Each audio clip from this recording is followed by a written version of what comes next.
The Old Testament books of Kings and Chronicles are accounts of the many different kings in Israel's history. And some of these were good kings, some of these were bad kings. Usually, the root of the problem, if someone was a bad king, was that they had adopted the evil customs of the nations around them. And typically, that meant that they were worshiping idols instead of worshiping the one true God. Well, that's important because what that means is that their view of the world wasn't being formed by the one true God, but their view of the world was being formed by the surrounding nations and their customs and their practices, and that's what got them into trouble. Well, I share that because I feel like there's something similar in our culture today. I think that many times people's worldview is being shaped more by what they see on social media, what they see on the headlines of the news articles that they see, rather than their worldview being shaped by God and by God's word.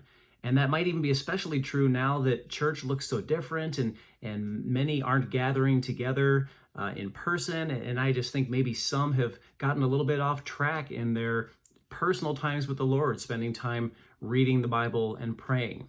And so often the result of all that ends up becoming things like discontentment or division, or maybe intense anger over some of these hot button social issues. We've seen all these things happening recently. So I just want to ask the question, what is shaping our worldview? Is it God and his word, the Bible, or is it what we see when we scan our phones and just see some quick things there? One of the times in the Old Testament where a king was described as a good king was in 2 Chronicles chapters 14 and 15, and it's talking about King Asa. So Asa, he recognized the problems that were going on in his culture, and he courageously stood up against those problems, but not necessarily in the way that we might think that he did. He wasn't just calling out sin and taking a stand against wrong, but in addition to that, he did those things for sure, but he also challenged people to seek God in a very intense way. And we read some of these verses. This is in chapter 15 of 2 Chronicles. It talks about Asa calling all the people together. He called together the leaders, all the people. They made sacrifices to the Lord. And then it says that they entered into a covenant to seek the Lord, the God of their ancestors, with all their heart and soul. They shouted their oath of loyalty to the Lord. It says in verse 15 that all in Judah were happy about this covenant, for they had entered into it with all their heart. They earnestly sought after God, and they found him. And then it says that the Lord gave them rest from their enemies on every side. But I just love this covenant that we read about that they made, that Asa and the people together made. They got really serious about their relationship with the Lord. You want to know what I think? I think maybe it's time for us to make a similar type of covenant.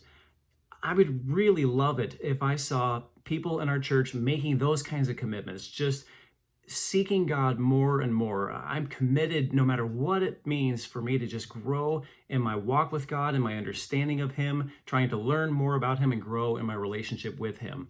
It might look different for many of us, but I think it starts with a really deep commitment to God's word, to reading the Bible and to praying. It starts there, and it includes learning about God in other ways, like maybe attending these watch parties we're going to be having at church soon, or just attending online and just worshiping God and hearing his truth preached.